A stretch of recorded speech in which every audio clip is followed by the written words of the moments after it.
ప్రజలు అనుభవిస్తున్న చెరల గురించి మోషేకు తన తల్లి నేర్పించింది.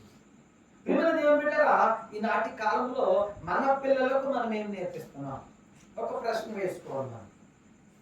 మన బిడ్డలకు మనము ఏది నేర్పితే పెద్దవాడైనప్పుడు అదే వాడు నేర్చుకుంటాడు.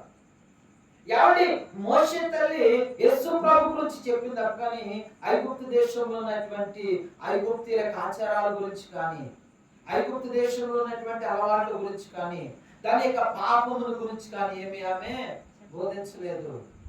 ఐగుప్తు యొక్క అలవాట్ల కుమారుడు కట్టుకొని ఇవ్వకుండా ఆ కుమారుడు ఏం చేస్తుంటే ఒక ప్రత్యేకమైన స్థాయిలో పెంచింది, ప్రత్యేకమైన రీతిలో తయారు చేసింది. ఆయన ఎవరికి ఉపయోగపడేలాగంటే దేవునికి ఉపయోగపడేలాగా కుమారుడు పెంచింది. దేవుని బిడ్డలారా, మరి మనము మన పిల్లలను ఎవరికి ఉపయోగపడేలాగా పెంచుతున్నాం? మనము ప్రశ్న వేసుకోవాలా. మనకు బిడ్డలు ఇచ్చింది ఎవరంటే దేవుడు. అది ఆడబిడ్డలు కానీ మగబిడ్డలు కానీ.